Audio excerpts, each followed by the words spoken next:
We're going to open up the committee meeting today. We're going to start off with some bill introductions. Do we have some bill introductions this morning? Representative, welcome to the committee. Thank you, Mr. Chairman. I have RS 0724 relating to the KBI and enacting the Kansas Voluntary Do Not Sell Firearms List. This has been introduced in a few other states and is known as Donna's Law in those states, and submit it for the committee's consideration. Would you please state your name for the record? Jared Owsley, Representative, House District 24. Thank you, Representative. Body, any questions? Not seeing any. Bills accepted. Thank you. Representative Carpenter? Chair Carpenter? Welcome back again. Thank you, Mr. Chair, committee. Good to be back in this room again. Representative Will Carpenter, I have a bill. It's the squatters bill that we've been waiting for this session, and the RS number is 1093. Body, any questions? Seeing none, bills accepted. Thank you. Thank you. Have a great day, everybody.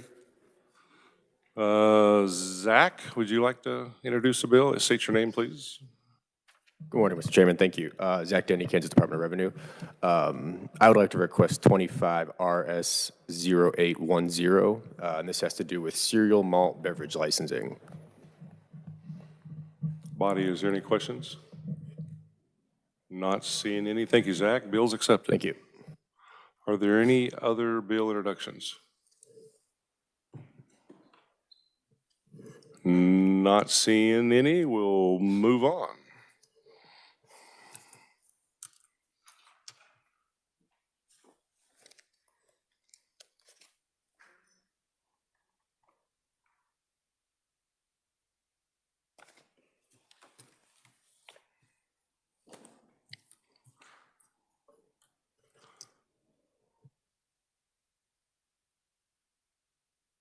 First up, we're going to do final action on HB 2065.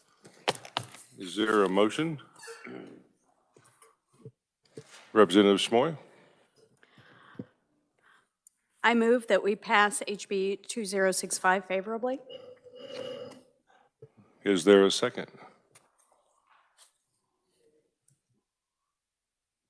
Representative Ward. Body, is there discussion?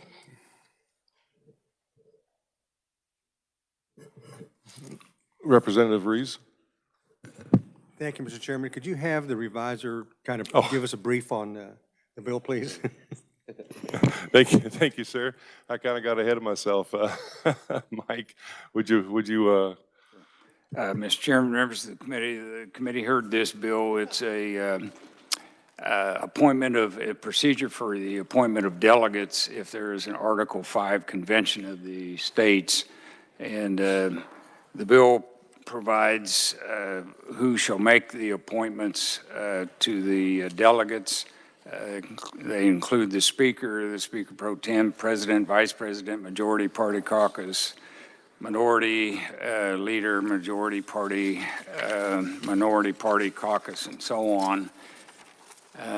Their terms are listed for as long as the convention lasts. There's a procedure for recall, procedure for filling a vacancy. There's a requirement the Secretary of State certify in writing the identity of the delegates. They have to take an oath. They cannot deviate from what they are authorized to vote on and talk about. The revisor statutes and the is to provide legal counsel. The chief clerk and the Senate secretary are to provide basically secretarial type services. It provides that if there's a violation of if they delegates deviate from what they're assigned to talk about, that they can be reviewed by the coordinating council and can be referred to the Attorney General for criminal prosecution.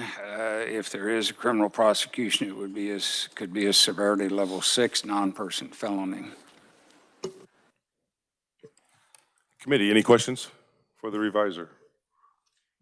Not see, Representative Osmond? Thank you very much, Mr. Chair. Yes, I've got a question as we talk about what the delegates are locked into talking about specific things. But the Constitutional Convention is not necessarily locked into those things. So there's no obligation that a Constitutional Convention adhere to what it was formed for and can discuss multiple things. So is what you're telling me that if there's a vote at a Constitutional Convention to expand the scope of that Constitutional Convention, our delegates would be barred from participating in that? Mike? Well, I assume they could be given broader authority by the appointing authority, which, but otherwise, yes.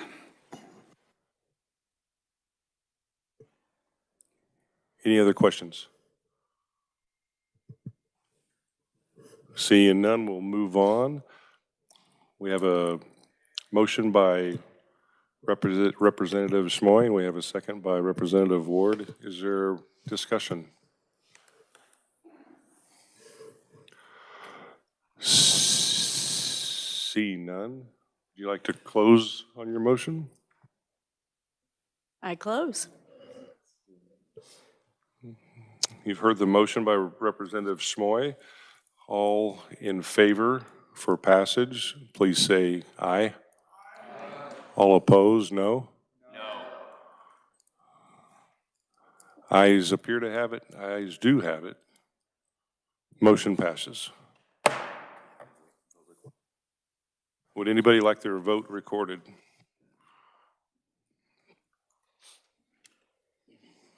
Representative Meyer as a no. Haskins as a no. Representative Mosley is a no. Representative Clayton is a no. Representative Reese is a no.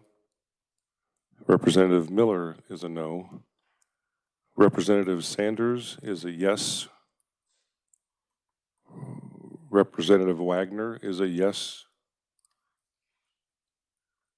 Representative Schwarzenegger, yes. Anybody else like their vote recorded? All right, seeing none, we'll move on.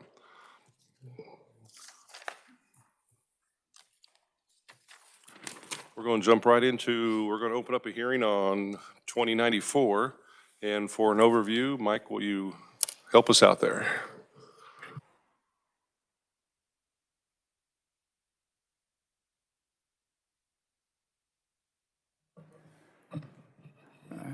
Mike Heim with the Reviser of Statutes Office. Mr. Chairman, members of the committee, House Bill 2094 amends the Kansas Cigarette and Tobacco Products Act. And what it does is it authorizes the sale of electronic cigarettes in vending machines. I can go through the bill real briefly. There's first section is definition section. There's already a definition of electronic cigarette, but in the definition of vending machine distributor and vending machine operator, the language or electronic cigarettes is added.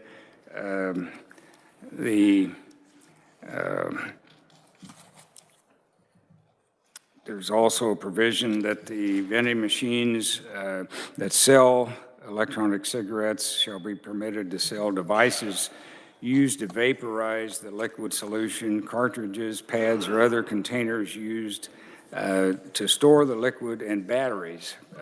There's a provision about on Section 3 dealing with what's not lawful under the Act.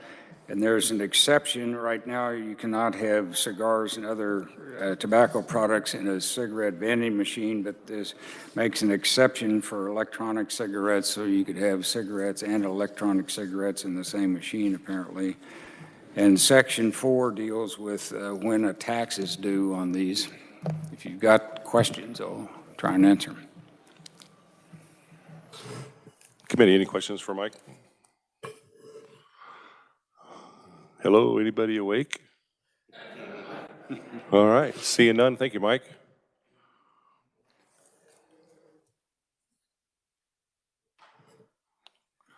Moving on to proponents, we have one listed. We have Eric, is it Kuser? Excuse me for mispronouncing that. If you would pronounce your name or state your name and welcome to the committee. Good morning, Chairman. My name is Eric Kieser.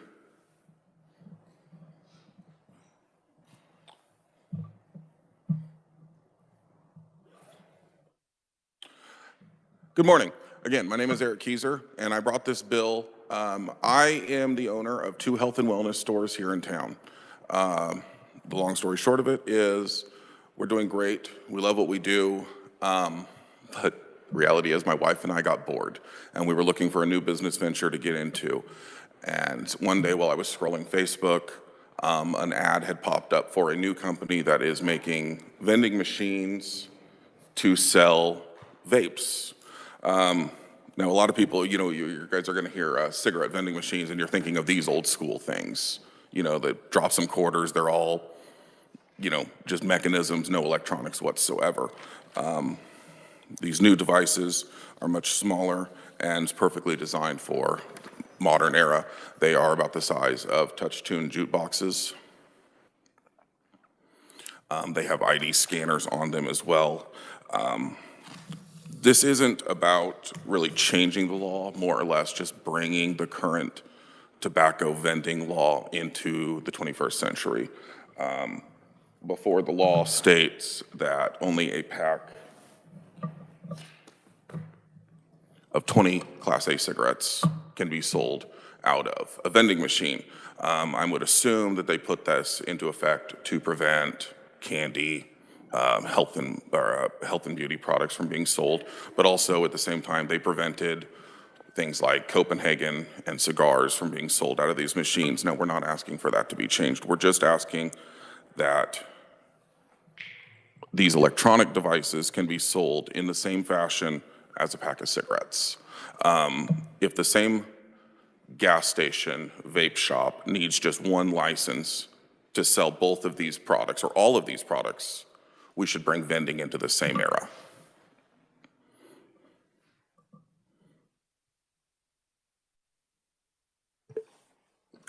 Committee, are there any questions? Representative Reese. Thank you, Mr. Chairman. What's the shelf life of these vape cigarettes? Most of these, they have a general expiration of around 2 years, 1 to 2 years based on the manufacturer. All things have to have an expiration date on them, including even the cigarettes. And if I may, Mr. Chair, one more question. How safe are they to be in vending machines, in fluctuating heat? If it gets, in cans, we get extreme on both ends. Would they be outside, inside? How would they be? I'm sorry, I actually had trouble hearing you, Representative. How safe would they be in fluctuating heat with the batteries and the elements inside? They would be perfectly fine. Most of these are actually shipped through services like UPS or Postal Service, and where they can take the heat of the UPS trucks, they can take the heat of being outside. Thank you, Mr. Chairman. Representative James. Yeah, thank you, Mr. Speaker, Leader. Why do you think it's necessary that we even have those, and where would they be? Who would be allowed to have those? In their stores, outside, parking lots? Where would they be? Great question. The current vending law states that these need to be in taverns, bars, things of that nature, where children do not have access to them. I cannot just set one of these machines up outside of the Capitol building and allow anyone to just walk up to it. I would put them into general bars, taverns, some restaurants that only allow a certain age of people in. Can I have one more question? Go ahead, sir. So, I forgot my question, so. We can circle Sorry. back. We Go can ahead. circle back around a little bit. Representative Wilcott. Thank you, Mr. Chair. I'm not a smoker, so just for my clarification on this here, currently there are tobacco vending machines that allow cigarettes to be sold, and they have parameters on where those can be sold. Are the purchasing requirements for vapes the same as cigarettes? And you're not asking to change anything with the current law with the cigarettes. You're just asking to add the vapes to that same style of machine. That is correct. There is absolutely no difference. You have to be 21 to buy this, the same as you have to be 21 to buy this. And also, I want to clarify one thing. The reason we put in the bill about devices is this is a views kit. Okay, it contains one pod, one battery, one charger. Under the current law, even if vapes were allowed, the way the law is written, I could not sell this out of the machine because it contains the charger and the battery itself is a separate device. And I'm more than happy to open this if you guys would like to see. But whereas like this Tron bar is a single device, no charger, no nothing, just open it up and it's just one device. You hit a button and you suck on it and it delivers the vape. So that is why we put in there about devices. Representative Sanders. Thank you, Mr. Chairman. So I've got a couple of 3 questions. So the bars that you would sell these in, can you use these products in those bars now? I am actually not aware if the smoking ban in the state of Kansas prevents vape from being used inside, but most of these bars have smoking patios. The other main reason is that I want to put these into bars is vaping, as we have seen, is a major uptick as opposed to cigarettes. Today alone, when I went and bought this pack to use as an example today, it was $11.44. I haven't smoked in 10 years, so I had no idea how much prices had gone up. But if you were in a bar, any of you, and you did vape and you ran out, what would you prefer? You could get in your car after you've been drinking and go get a vape and come back to the bar, or you could just walk over to the machine over on the wall and buy one and then call for your Uber later to go home. And that was the other thing I was going to ask about was prices. So $12 for a pack of cigarettes, that seems insane, but be that as it may. What about the vaping devices? What do those things cost? The average vape I have seen in my industry ranges between the price of $15 to up to $25, $30, $35. It depends on the milliliter count, whereas a pack of cigarettes is counted by the number of sticks. A vape is counted in milliliters. And so whereas this is I don't know, I just picked this one up. This is approximately 3 milliliters. So it would be based on how many milliliters are in a device. And the only way you could pay for these is with credit or debit cards? Yes, actually that's the other thing is my modern machines like these do not accept cash. They also have a ID verification and a camera on them for ultimate verification of the purchaser. Thank you. Thank you, Mr. Chairman. Representative Corbett. Thank you, Chairman. How many machines would one license provide? Under the current statute in Kansas, you have to have a master license. So that would permit me to establish the business and buy the devices. Then every single machine, whether I have one, and I'm going to use Topeka bars for anyone that's not here. Let's say I had one in Dugout, that's one license. And then I had one in Baby Dolls, that's another license. And then I put one in Vikings, that's another permit. You have to have a single permit for every single machine, but on top of your master permit. So it's a $25 permit and then a $25 permit for every single machine. Chairman, one follow-up. Go ahead. if there is a violation, what would be the extent of your penalty or loss? I mean, what, if you were, if a non, or if someone was young enough but had someone else buy them for them, is there any, would the owner of the store or you yourself be responsible for any of the violations? No, the person that bought the vape would be in charge. Example, if you bought a vape and gave it to a 16-year-old child, you would be in trouble, not me. And does this just specifically say bars only, or how does the language speak to the question of where they could be? I believe the original bill written in the 70s spoke about they are to be placed in locations in which minors will not have access to it. Thanks. Representative James. Thank you, Mr. Chairman, again. So you spoke a little bit earlier, kind of answered my question. You're saying that there's an age verification? Mm-hmm. How does that work? The device manufacturer has a database that is tied in with the state ID, that when you take the ID, set it on the machine, it scans the barcode on the back, just like when we buy alcohol or tobacco at stores here. They can scan it and it automatically will tell the machine itself if that person is of legal age. And just one follow-up is, a pod, is that what they're called? A pod in this is called a pod. How much nicotine does one of those contain? Don't they contain up different amounts, and you could get up to a whole pack? You can. This one is 5% nicotine. While I will fully admit I am not a vapor, I am not an expert on how the nicotine levels work in these.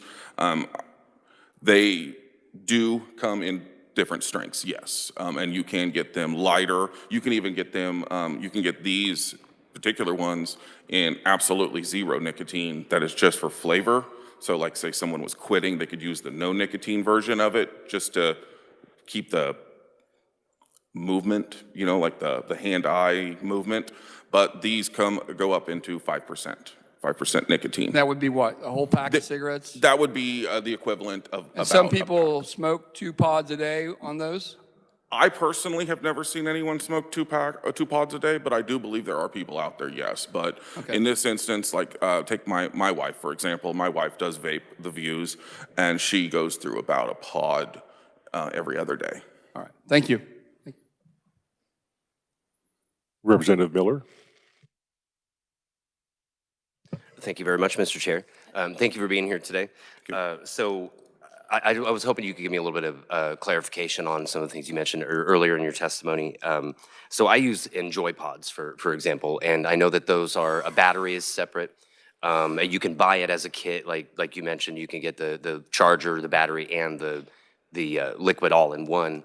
What is the current law on what limits what you can sell in a machine? You mentioned that you can't sell that one because it's got both pieces. For a brand like Enjoy, for example, they usually sell their replacement pods 2 at a time. Mm-hmm. So is there a limitation for how many pods you can buy at once from the machine currently, or how does this law affect that? The answer would be 0. The limit is 0. I cannot sell any of these devices currently out of a vending machine. I guess I should say, if this bill to be passed, what would that allow after? We did not put a limit on the amount because, like, take Views, for example. Views makes this device that carries 1 pod. They also make a box that is just a single pod.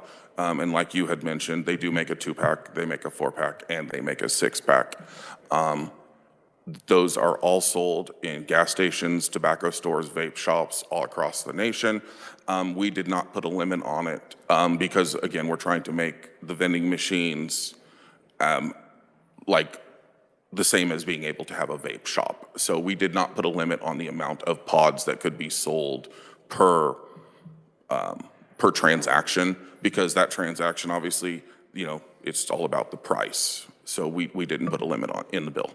Thank you for clarifying that too. I think I might have misunderstood what you were saying earlier about not being able to sell it since it had both pieces. Okay. Well, let me clarify then. I'm going to open this up.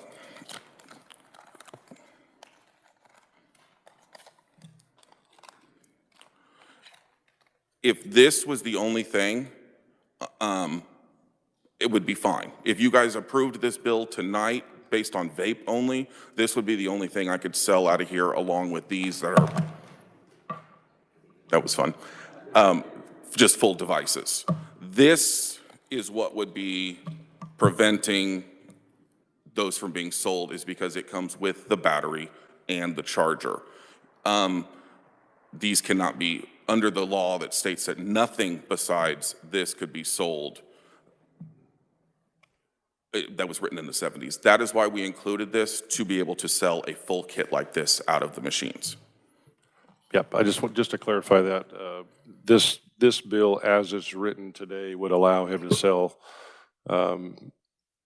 almost any kind of vapor product, whether it's a capsule, whether it's a pod, whether it's a disposable, whether it's a closed system, open system, batteries, chargers, whatever, as it's written right now.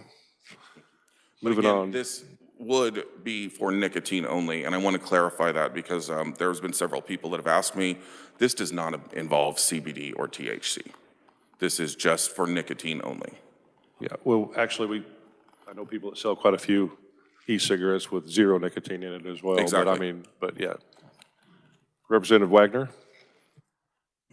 Thank you, Mr. Chairman. I did want to ask you a question on the verification that you say that the current dispensing machines, you know, do have a place to like scan an ID and do some sort of age verification. And again, I'm only used to like traditional cigarette dispenser machines. I mean, do they have cigarette dispenser machines that also require IDs, or is this totally something on just the vape part of the market that does this? There is nothing on the books that says that there has to be an ID verification on the current machines on the books. I can't speak for other states, but in the state of Kansas, no.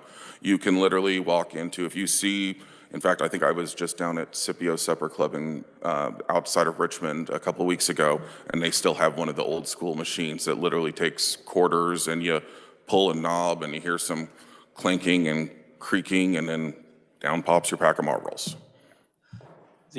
And if I could, so explain, I mean, of course, I'm you know, the vape stuff, I mean, like you go to a quick shop or something, I mean, they sell cigarettes, you know, behind the counter.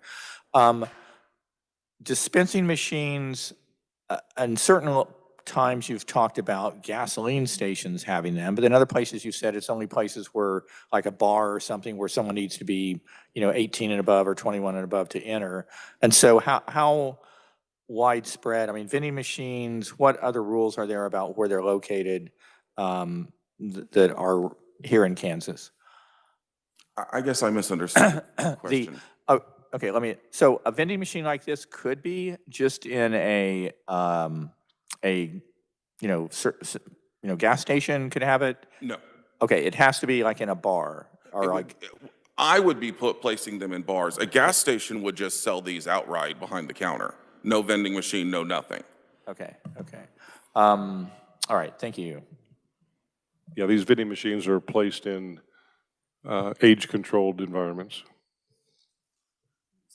Representative Mosley? Thank you, Mr. Chairman. Going back on the age-controlled environment, so for instance, I live in the People's Republic of Lawrence, and we have a lot of establishments that by day you can bring children into them, but they are bars at the end of the night. So if you bring them in before 9, they can sit down, watch whatever show's going on, then they have to go home. How does this bill address places that are mixed use, that are not just purely for 21 or above, but it's like your targeted demographic of like a semi-bar setting? I guess that would also go on the vendor, which would be me. I'm not looking to put one of these in an Applebee's.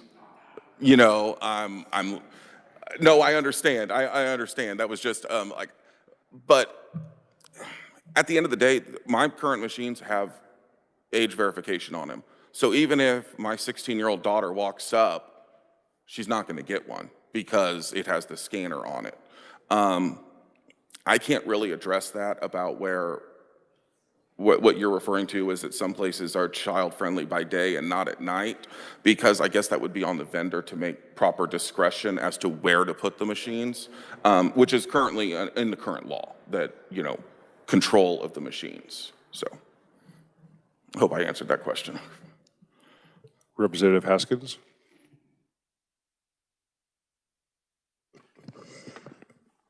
Thank you, Mr. Chair, and thank you for your testimony. I did have a few questions. The first one is, and just point of clarifications, colleagues, I'm looking at the bill, and on page 8, lines 3 through 5, it does say self-serve display located in a facility where the retailer ensures that no person younger than 21 years of age is present or permitted at any time.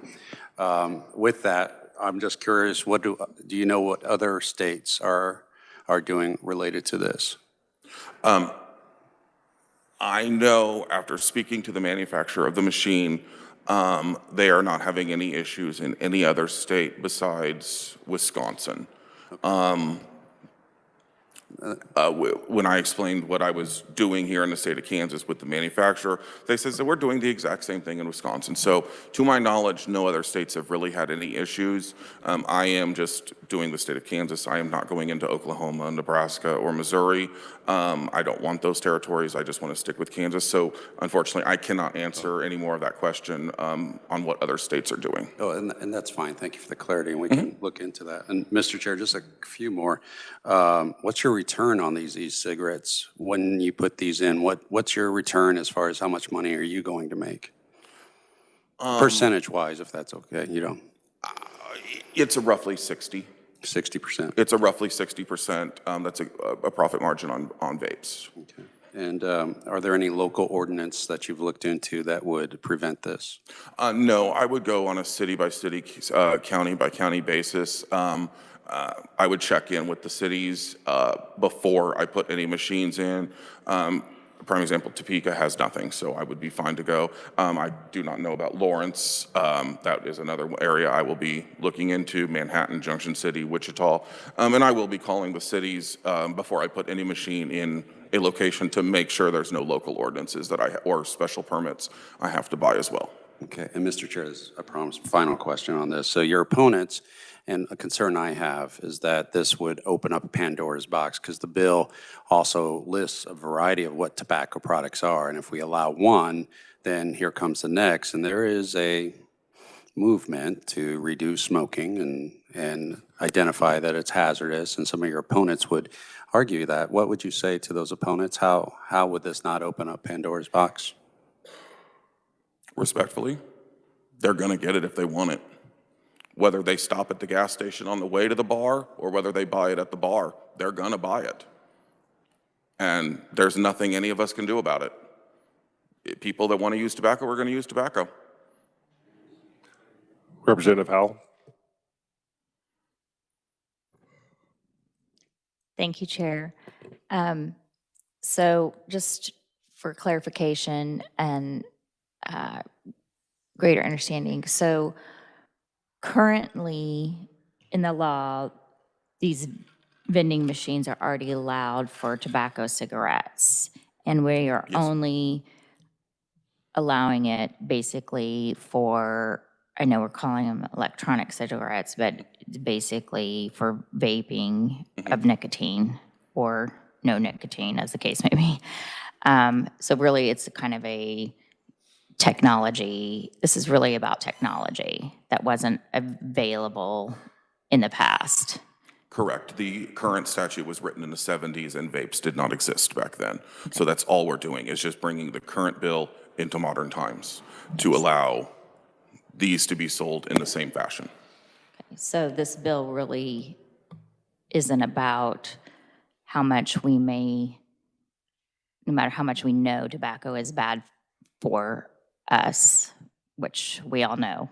Correct. It's really about technology in this case and just allowing some technology versus old school modes of tobacco. That is exactly what this is about. Okay, thank you. All right, not seeing any more questions. I do have one for you, though. Yes.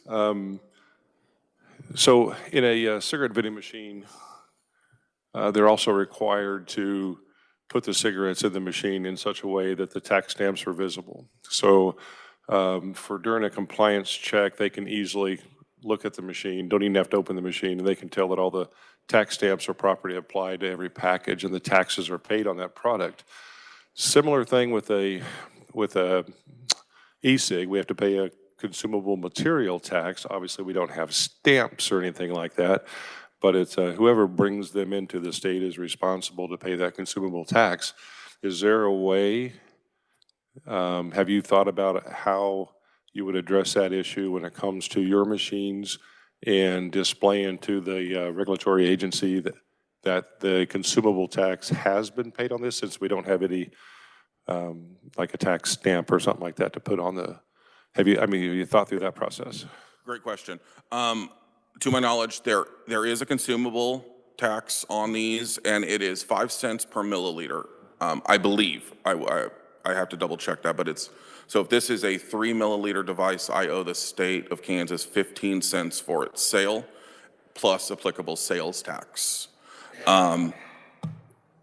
In my machines is full record keeping that goes to an app on my iPad that tells me when a machine is low, how many devices have been sold, and in those devices, it'll also account how much sales tax and usage tax I owe on these machines. Now, just like sales tax in the state of Kansas, it's pretty much all on the honor system. I say I did $50,000 in sales, it calculates how much I owe. I've collected that much from my customers. I pay the Department of Revenue. So as to verification, making sure it's been paid, no different than sales tax, it's just on our honor system. Well, it's much different than sales tax. Sales tax is collected at the point of sale, where consumable tax is collected at the time that they're entered into the state. I do not believe it's the same on vape. I believe that they are sold before the consumable is paid. It's paid monthly or quarterly along with my sales tax. I believe. I'm not 100% sure on that. If the Department of Revenue tells me differently, then of course, yes, I would gladly pay it up front before once the devices are delivered. I did mean up front. I mean, yes, they're due monthly files, right? Monthly reports. But whoever brings that into the state is responsible to pay the consumable tax. I'm just asking, is there a way to show that the products you have in your machine is compliant with paying the consumable tax in Kansas? Can I answer your question with a question? How are we doing it for vape shops in the state of Kansas? They have records, they have invoices, they are subject to audits. They have to account for everything that they have in their store. And in their monthly reports, they have to add up all their invoices, do the calculations, and send that in every month. But yeah, they are subject to, they have to have those records and those invoices on site for inspection, and they are inspected. I would be the exact same way. So how would they access those? As a vending machine, obviously, I would not be at every single vending machine or have every single invoice in that machine. They would all be at a centralized location here in Topeka at my business, and then they would reach out to me and come and inspect them. Inspect the invoices, the receipts, all of that, and inspect the taxes that I have paid. It would be no different than a vape shop. Okay. I'll leave it at that. I mean, it seems a little problematic. I mean, just a little bit when it comes to when they do their inspections. They're pretty quick, pretty thorough, pretty efficient. That sounds like that throws kind of a wrench into things. We may have to do some more pondering on that issue there. Maybe figure something else out. I'm not real sure, but anyway, thank you for your testimony. Thank you.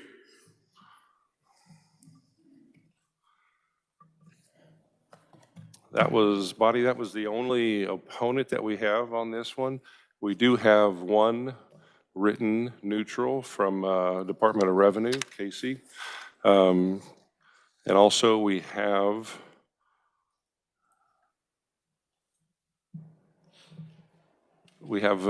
going into our opponents, we have, who's that? It says Sarah Prim, is that right? Welcome to committee.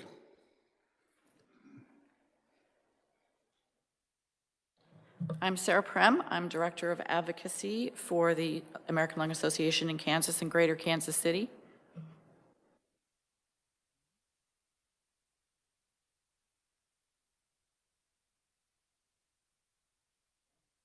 Thank you. I'm short. So thank you again, Sarah Prem, Director of Advocacy for the American Lung Association in Kansas and Greater Kansas City, offering opponent testimony. I'm going to tell you what you already know. E-cigarette use among youth is a significant problem, and we need to be doing everything we can to prevent exposure, access of these products to our youth. They're particularly, the nicotine question was very important. The young brain is particularly susceptible to nicotine, and it impacts its development. So a few things that I wanted to bring up that, as the prior speaker commented, these are not your old school cigarette vending machines. These are desktop size, they're wall mounted, they have digital displays with color, marketing materials, marketing messages coming out. So that is an attractive thing to be seeing in any venue that they might be in, and they are, by statute, 21 and over, but that's not exclusive. There is some language in the statute that talks about if it's not a 21 exclusive venue, the device has to be behind a counter. So what you're still getting is potential access without a store clerk intervening, and an enticement because they are attractive to youth to come into. In my written testimony, I suggested, I had an article or study that suggested that not having tobacco vending machines would be a very useful tool in preventing youth access and youth initiation of tobacco use. I think it was 2019, several health advocates like the Lung Association, we had a bill to remove them entirely. And what we learned at that time is we know how many tobacco vending machines there are in the state. There's around 200 of them. The problem is that by statute, we cannot know where they are. And what I'm hearing from the proponent testimony is a possible explosion of these across the state in various locations. And with statute, we won't know where they are. And I think that's problematic for parents and adults who are trying to protect children from exposure to these products. So certainly removing tobacco vending machines entirely is something we could think about. But for now, the American Lung Association is opposed to passage of HB 2094. Thank you.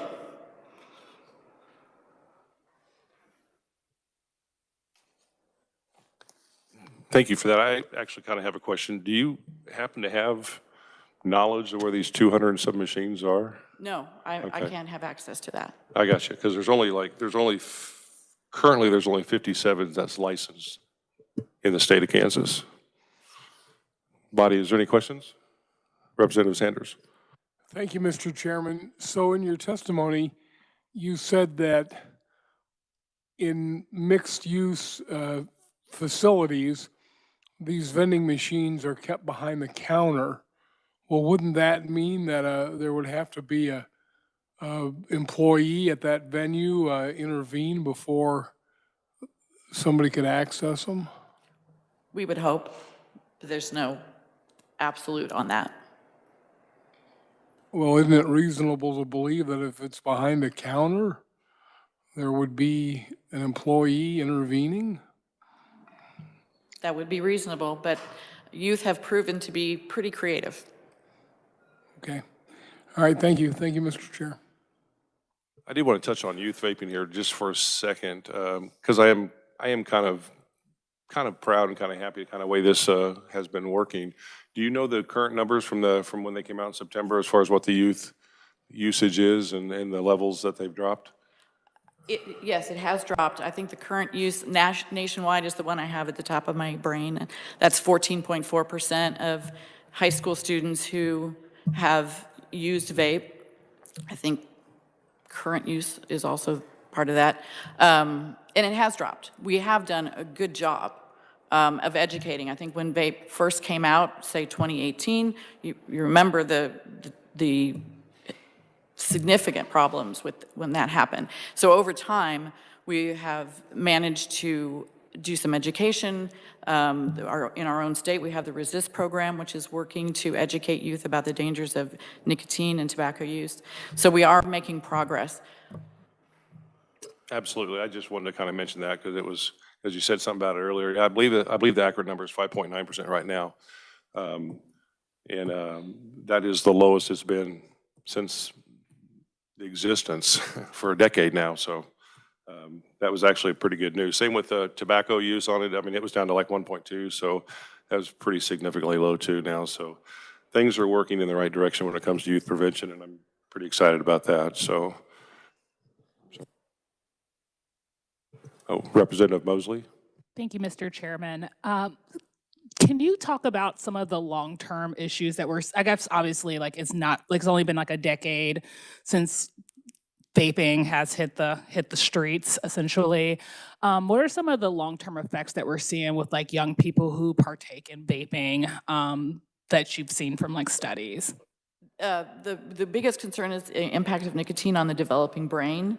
Where, we're seeing long-term impacts just initially, and I don't want to overstate because we don't have that much data. Like you said, it's been only about 10 years. It's still going to take us another 10 to really get a good sense of it.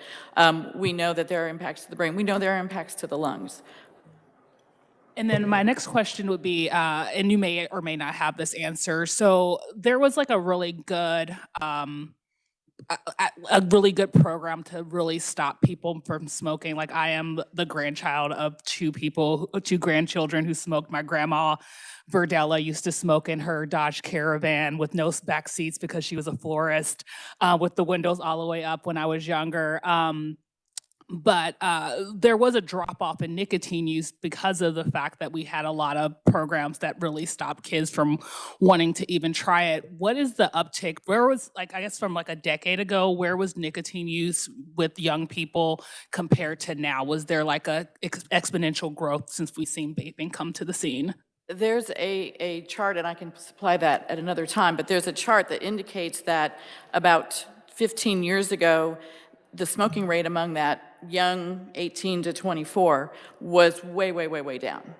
Since the development of and distribution of e-cigarette vaping products, that 18 to 24 bar has jumped right back up. So the pipeline was refilled.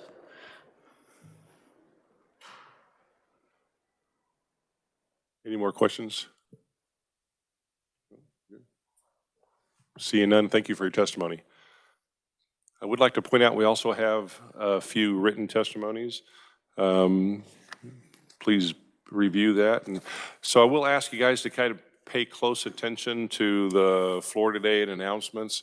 There is a possibility that that snowstorm might shut the Capitol down Wednesday, so we're not real sure. They're going to try to make an announcement here within the next hour.